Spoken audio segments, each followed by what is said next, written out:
오늘 우리가 읽은 말씀에 보면 여호와만이 하나님이다, 이 부분이 강조되고 있습니다. 이것은 성경 전체에 매우 중요한 그 가르침일 뿐만 아니라 이것은 우리들의 신앙에 있어서 가장 중요한 원리이기도 합니다. 이것이 무너지면 다른 모든 것도 무너질 수밖에 없습니다.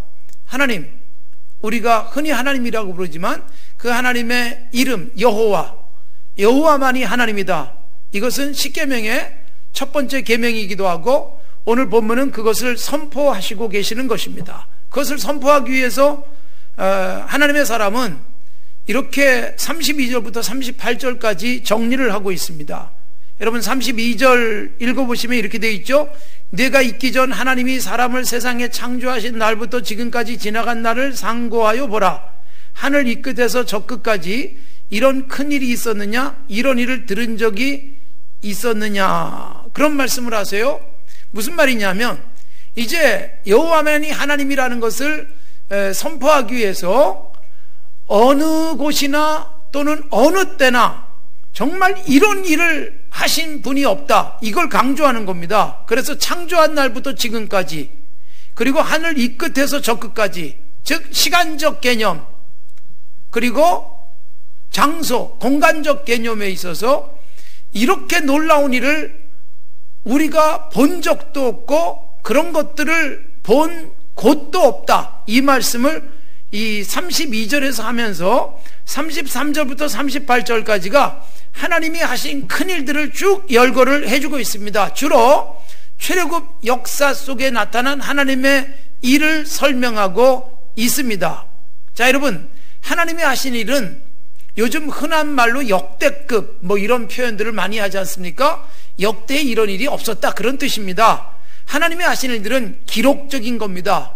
그래서 이 기록적인 것은 앞에서 언급했던 것처럼 세 가지로 정리를 할 수가 있어요. 우선 어디서도 볼 수 없는 일입니다. 그러니까 하늘 이 끝에서 저 끝까지 이런 일은 없었다. 또 하나, 어느 때에도 볼 수 없는 일이었다. 창세 때부터, 창조 시기부터 지금까지 이런 일은 없었다. 그것이 32절이에요. 창조하신 날부터 지금까지, 그리고 하늘 이 끝에서 저 끝까지 이런 큰일이 어디에서 있었느냐. 그 다음에 세 번째가 뭐냐면 이 세상 누구도 할 수 없는 일이다, 이 부분을 강조하고 있는 것입니다. 그러니까 어떤 때에도 어떤 곳에서도 없었고, 그리고 이것은 세상 그 누구도 할 수 없는 일이었다, 이걸 강조하면서 그러면 그분이 하신 일이 뭐냐. 34절 보시기 바랍니다. 어떤 신이 와서 시험과 이적과 기사와 전쟁과 강한 손과 편팔과 크게 두려운 일로 한 민족을 다른 민족에게서 인도하여 낸 일이 있느냐? 이는 다 너희의 하나님 여호와께서 애굽에서 너희를 위하여 너희의 목전에서 눈앞에서 행하신 일이다. 즉 하나님의 강한 손, 편팔, 그리고 그것으로 하시는 놀랍고 신비하고 두려운 일로 이스라엘 민족을 애굽에서 건져내셨다, 이것을 구체적으로 말씀을 하고 있는 것입니다. 37절에도 보면 여호와께서 너희 조상들을 사랑하신 거로 후손인 너희를 택했고 큰 권능으로 친히 그 백성을 인도해서 애굽에서 나오게 하셨다, 이걸 강조하죠. 38절 보십시오. 너보다 강대한 여러 민족을 내 앞에서 쫓아냈고 너를 그들의 땅으로 인도하여 들여서 그것을 내게 기업으로 주려 하고 있다. 지금 이스라엘 백성이 가나안 땅 바로 앞에 와 있는 거예요. 하나님이 애굽에서 건져내고 40년 동안 광야를 건너오게 하시고, 그리고 이제 가나안 땅에 들어가기 직전 하나님이 너희보다 강대한 족속들을 다 쫓아낼 것이다, 그리고 그 땅에 들어가게 할 것이다. 그러니까 이스라엘 백성이 가나안 땅에 들어가는 건요, 이스라엘 백성이 힘이 세서가 아닙니다. 이스라엘 백성의 숫자가 많기 때문이 아닙니다. 이스라엘 백성이 전술이 뛰어나기 때문이 아닙니다. 오히려 이스라엘보다 강하고, 그리고 무기도 훨씬 뛰어나고 숫자도 훨씬 많은 가나안의 여러 민족을 하나님께서 다 쫓아내셨다, 그리고 그 땅에 들어가게 하셨다 라고 말씀하고 계시는 겁니다. 그러니까 하나님은 애굽에서 이스라엘 백성을 나오게 하셨어요.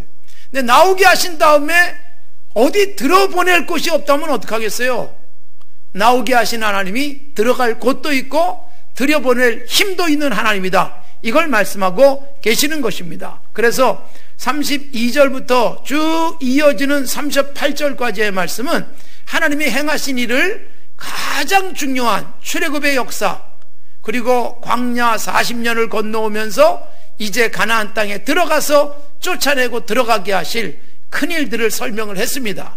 하나님이 그러면 왜 이런 놀라운 일들을 행하셨을까요? 이 부분이 아주 명확합니다. 우선 여러분 35절 보시기 바랍니다. 35절. 자, 35절 다 같이 읽겠습니다. 시작. 이것을 네게 나타내심은 여호와는 하나님이시요 그 외에는 다른 신이 없음을 네게 알게 하려 하심이라. 여러분, 하나님이 이 큰 일들을 드러낸 이유는 뭐냐? 여호와가 하나님이다. 여호와만이 진정한 신이다. 그 외에 신은 없다. 여러분, 십계명에서 다른 신을 섬기지 말라는 말씀이 나오고 성경 곳곳에서 그것을 강조하지만 사실은 다른 신은 없습니다. 신은 오직 여호와뿐이십니다. 존재하는 신은 없습니다. 사탄에 의해서 귀신들이 움직이고 활동하는 일들은 있어요. 그리고 그것에 현혹돼 가지고 신이라고 인간들이 만들어 놓은 것들이 있을지 모르지만 신은 없다, 그렇게 선언하는 겁니다. 39절도 보시겠어요? 39절. 자, 39절 다 같이 읽겠습니다. 시작. 그런즉 너는 오늘 위로 하늘에나 아래로 땅에 오직 여호와는 하나님이시요 다른 신이 없는 줄 알아 명심해라. 자, 여러분, 다시 한번 확실하게 39절도 선언합니다. 다른 신은 없다. 위로 하늘이나 아래로 땅에 오직 여호와만 하나님이시다. 다른 신은 없다. 이걸 선포하고 있는 겁니다. 여러분, 이때 하나님, 그랬을 때 하나님은 그냥 신 이렇게도 번역이 되는 단어이기도 합니다. 우리말에서는 하나님으로 번역을 했어요. 그리고 바로 그 하나님은 여호와십니다. 그러니까 여호와가 진정한 하나님이시고 유일한 신이시다. 다른 신들은 없다. 일반적으로 수많은 신들, 영어 단어에서는 God, G-O-D, 그럴 때 하나님을 지칭할 땐 대문자 God을 씁니다. 그러나 소문자로 쓰면 God, 이것은 그냥 잡신이에요. 잡신. 거기다가 가스, 복수로 쓰기도 합니다. G-O-D에 S를 붙이면 잡신들이에요. 예, 잡신들이에요.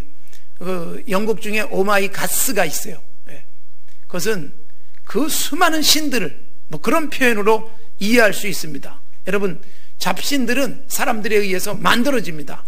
그래서 신화들이 생산되어져 왔어요. 역사 속에서. 우리에게 유명한 바벨론 신화도 있고 그리스 로마 신화가 있습니다. 그리스 로마 신화가 사실 영화의 소재도 되어지고 역사 속에서 뭐 영웅들 이야기 보면 다 그리스 로마 신화와 관련된 것들입니다. 그것들은 신화, 만들어낸 이야기고 신은 오직 한 분뿐이다. 그렇게 분명히 하나님께서 선언을 하고 계시는 것입니다. 모든 신들 중에 유일한 하나님, 이렇게 표현해도 이거는 모순이 있는 그 표현이에요. 사실은 신은 없습니다. 여호와 외에. 이게 가장 정확한 표현이에요. 다른 신을 섬기지 말라라는 말은 자꾸 다른 신이 있다고 착각하고 상상하니까 하나님이 사탄에 의해서 우리의 정신을 혼미하기 위해서 이것도 신, 저기도 신이 있는 것 같다, 또 그런 현상들을 뭐 이렇게 보기도 하지 않습니까? 귀신들이 존재하는 것처럼 느끼게 만드는 사탄의 장난들이 있기 때문에 우리가 신, 하나님이라고 생각되는 또 다른 것들이 있는 것처럼 착각하지만 모든 신들은 인간에 의해서 생산된 겁니다. 하나님만이 신입니다. 그래서 수많은 신화들이 역사 속에서 우리에게 만들어서 전해져 내려오고 있죠. 그래서 그리스 로마 신화에 족보들이 있습니다. 신들의 족보, 제우스를 비롯해서 그와 결혼하고 거기서 태어나는 자식들, 신들의 계보가 굉장히 복잡합니다. 그리고 신들과 함께 영웅들 이야기가 나오는데 이 영웅들도 결국은 신들의 이야기고 영웅들이 같이 뒤섞여 있습니다. 그러면서 사람이 할 수 없는 일들을 해내는 그런 막강한 힘을 가진 인간과 같은 모습의 영웅들이 신이고 그것이 영웅이라는 그런 신화들이 쭉 만들어지고 우리에게 그저 어릴 때부터 읽고 어릴 때부터 그 습득을 한 신들의 이야기들이 있습니다. 거기다가 여러분 이제는 그런 신화들 가지고는 또 이 사람에게 만족이 안 되니까 영웅들 이야기가 나오는데 이 영웅들도 거의 신 같은 존재 아닙니까? 우리들이 영화에서 만화에서 보는 영웅들이 있습니다. 슈퍼맨이 있어요. 거의 하나님 같은 존재 아닙니까? 스파이더맨,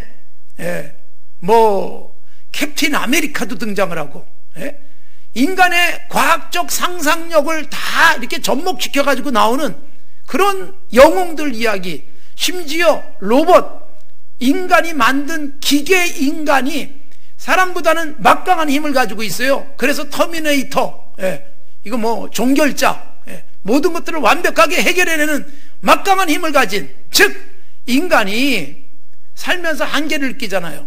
그리고 정말 때로는 억울할 경우도 있고 때로는 악한 자들이 막 힘을 쓰니까 저걸 좀 어떻게 해결 좀 했으면 좋겠다라고 생각해서 상상 속에 만들어내는 영웅들이 있는 거죠. 이런 것들이 거의 신 같은 존재가 되어지는 것입니다. 그래서 이런 것들을 통해서 인간들이 대리만족하고 인간들이 도대체 하나님이 계시면 어떻게 저런 불합리한 일이 있나, 하나님이 계시면 어떻게 저렇게 악한 자들이 판을 치나, 막 이런 생각을 하다가 그래 하나님께 기대고 하나님을 기다려봐야 해결이 안 되니까 생산해내는 영웅들 이야기, 그들이 악당을 물리치고 그들이 참 인간이 그 마음속으로 바라고 있는 선한 사람이 결국 살아남고 악한 자는 심판을 당하는 모습들을 이런 상상 속에 허구의 소설로 만들고 영화로 만들어내는 거죠. 거기다가 여러분 정말 중요한 신 같은 존재들이 우리가 살고 있는 세상에 있습니다. 인간의 마음 속에 자리 잡습니다. 욕심들. 그래서 여러분 탐욕은 우상숭배와 같다. 바울사도가 골로새서에서 말씀하고 있지만 10계명의 첫 번째 계명이 다른 신을 두지 말라, 10번째 계명이 우리가 앞에서 이제 앞으로 가서 보겠습니다만 탐욕을 버리기를, 탐심을 버리기를 말씀하잖아요. 탐심과 우상숭배는 동일한 거예요. 탐욕이 우상숭배. 그래서 여러분 물질에 대해서 탐욕을 갖다 보면 물질이 하나님의 자리에 앉죠. 이건 예수님이 말씀하신 부분이에요. 하나님과 재물을 겸하여 섬길 수 없다. 즉 하나님을 섬기고 예수님을 믿지만 재물이 하나님의 자리에 들어가는 거예요. 아무리 하나님을 잘 섬겨도 돈이 없으면 아무것도 안 될 것 같고, 하나님이 돈을 주시는 분, 그래서 돈을 주시는 하나님을 숭배하는 것이지 하나님을 숭배하는 게 아닙니다. 하나님도 돈을 주시지 않으면 더 이상 믿을 수 없다는 생각을 하게 되는 것, 즉 재물이 하나님 자리에 앉아버립니다. 거기다가 과학적 상상력이 이제 현실이 되어지잖아요. AI, 인공지능. 여러분이 이미 우리 사회에 참 센세이션을 일으켰죠. 바둑을 둡니다. AI, 인공지능이. 그리고 사람을 이깁니다. 그것뿐이 아니지 않습니까? 온갖 로봇이 개발되기 시작합니다. AI는 인공지능은 이제 우리 생활에 아주 가깝게 들어왔잖아요. 과학의 발달, IT 기술의 발달, 무선 원격 컨트롤 시스템들의 발달, 이런 것들이 여러분 현장에 가지도 않고 공격하고 파괴하는 기술로 이어지잖아요. 드론 같은 것들이 여러분 갑작스럽게 빠르게 발전하면서 상업화되고, 여러분들도 아시다시피 지난번 평창 올림픽 때는 드론을 가지고 하늘에서 쇼를 하잖아요. 온갖 등들이 켜지면서 이런 것들이 여러분 사람에게 환상적으로 보이게 만들고, 그리고 그것들이 평화적으로 사용될 때는 그렇게 좀 즐거움도 주고 여유를 누리게도 만들지만, 이런 것들이 테러블한 세상을 만들었어요. 공포스러운 세상. 사람이 가지도 않은 채 공격이 가능하고 테러가 가능한 세상. 소프트 타깃이라는 용어도 생겼잖아요. 소프트 타깃이 뭐예요? 무장하지 않은 민간인들을 무차별 테러를 가하면서 공격하는 것들을 소프트 타깃이라고 합니다. 그래서 여러분 그냥 평안하게 차 마시고 있던 사람이 어느 날 자동차 공격에 의해서, 폭탄 테러에 의해서 죽는 일들, 이것 때문에 두려워하고 있는 세상이 돼버렸잖아요. 여러분 과학의 발달, 우리가 그거 없으면 못 살 것 같은 그런 과학기술, IT 기술의 발달이 하나님을 대체하는 것처럼 보이지만 여러분, 그런 것들이 없이 하나님을 바라면서 평안할 수 있었고 행복할 수 있었던 인간들이 어느새 두려움에 빠지고 불안 속에 빠지고 여행도 함부로 하기가 어렵고 여행에 제한 국가가 생기죠. 예? 어떤 나라에 가면 바로 외교통상부에서 문자가 옵니다. 이 나라에서 뭘 조심해라, 심지어 오토바이를 조심해라, 뭐 이런 시그널까지 오고 있지 않습니까?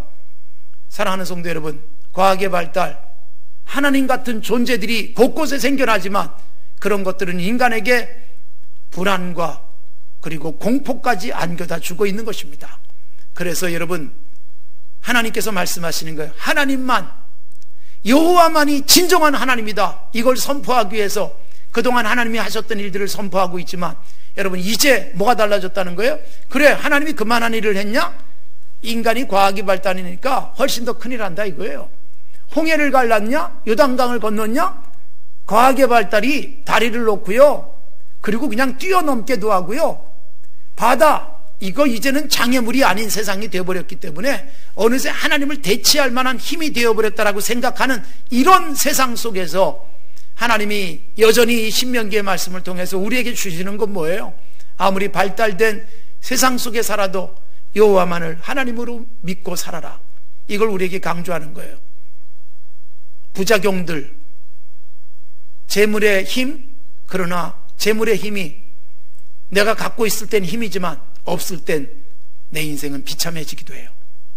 권력의 힘, 세상의 쾌락, 건강, 이런 것들이 좋아져 가지만 그러나 여러분, 이것들이 어느 날 우리에게 불행을 안겨다 주는 일들이 얼마나 많습니까? 그러기에 여러분, 하나님이 이 3500년 전에 주셨던 율법, 이 속에 담아주신 것은 지금도 여전히 유효한 것입니다. 세상에 그 어떤 것들도 의지하지 말고 여호와만을 하나님으로 알고 살아라. 지금 과학이 하나님의 자리를 대신한다고 할지라도 결코 하나님이 주시는 진정한 평안과 진정한 안식과 진정한 기쁨과 그리고 진정한 행복은 안겨다 줄 수 없는 것이다. 그 말씀을 하면서 보장하는 게 뭡니까? 39절 보십시오. 그런즉 너는 오늘 위로 하늘이나 아래로 땅에 오직 여호와는 하나님이고 다른 신이 없는 줄을 알고 명심하라. 그리고 40절, 내가 네게 명령하는 여호와의 규례와 명령을 지켜라. 그러면 너와 후손이 복을 받아 여호와께서 네게 주는 땅에서 한없이 오래 살리라. 여러분, 이건 무엇입니까? 여호와만을 하나님으로 섬기고 살아가고 과학기술과 돈의 힘과 그리고 세상의 쾌락의 힘과 이런 것들을 의지하지 않고 살아가게 되면 인생은 행복하게 된다, 그 말씀입니다. 자자손손 복을 받게 될 것이다, 후손들이 잘 될 것이다, 이런 말씀을 주시고 계시는데 여러분, 후손들이 잘 된다는 건 뭘까요? 내가 잘 살았는데 후손이 따라서 잘 살아요? 뭘 의미할까요? 내가 하나님만을 정말로 제대로 섬기고 살고 여호와만이 참신인 줄 알고 믿고 살아가면 그렇게 살아가는 나를 보면서 자손들도 그걸 따라오면서 복받는다는 의미지, 내가 잘 믿어서 자녀들도 공짜로 잘 믿게 된다는 건 아닙니다. 내가 살아가는 삶의 방식, 내가 가지고 있는 가치관, 내가 추구하는 인생관, 이런 것들이요 고스란히 자녀들에게 이어지는 거예요. 대가 이어지는 거예요. 우리 아버지가 추구하던 정신들을 내가 이어가고 우리 아버지가 갖고 살던 그런 세계관이 내게 그대로 들어오면서 내가 바르게 살고 내가 건강하게 살면 자녀들도 건강하게 살아갈 것을 말씀하고 있는 것이지, 그게 여러분 내가 신앙생활 잘했다고 우리 자녀들은 신앙생활 잘못해도 잘 된다는 의미가 아닙니다. 내가 바르게 신앙생활하면 그 신앙을 우리 자녀들이 이어간다, 그런 의미고요.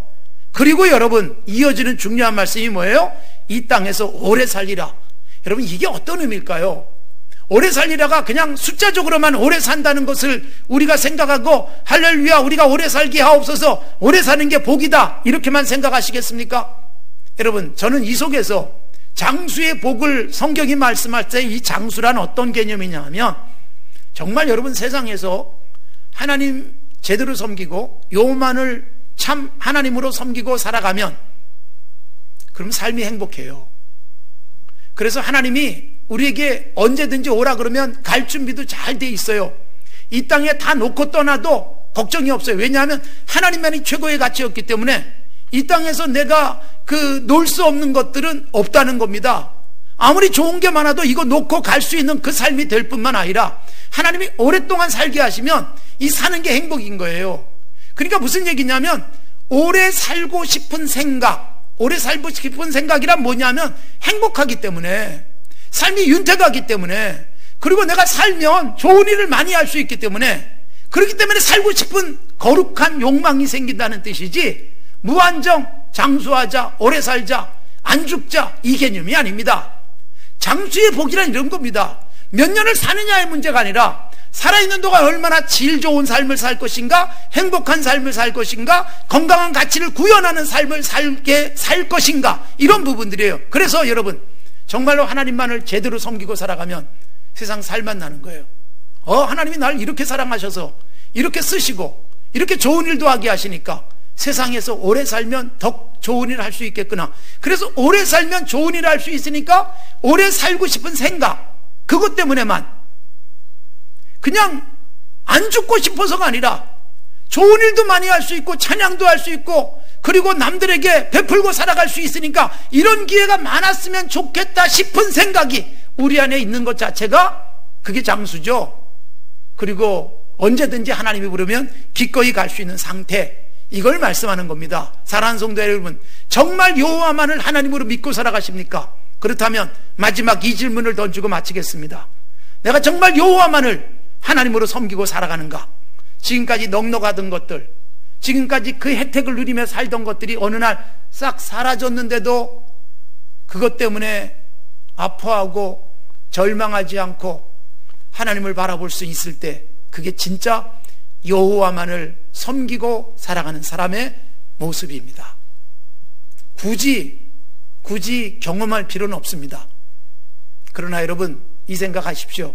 내게 이 돈이 어느 날 딱 사라져도, 내가 그렇게 의지하던 당신이 어느 날 사라져도, 내가 그렇게 애지중지하던 이 모든 것들이 사라져도 나는 하나님을 바라보고 찬송하며 감사하며 살 수 있는가? 이 질문 앞에 자신 있게 대답할 수 있다면 여호와만 정말로 섬기는 사람인 줄로 믿습니다. 우리에게 그런 다짐이 있길 바랍니다.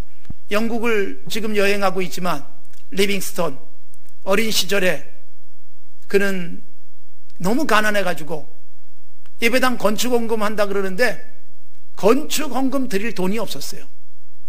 연보함이 쭉 돌고 있는데 아무것도 드릴 게 없어가지고 그가 연보 그 주머니에 올라가 앉았다, 그런 일화가 있습니다.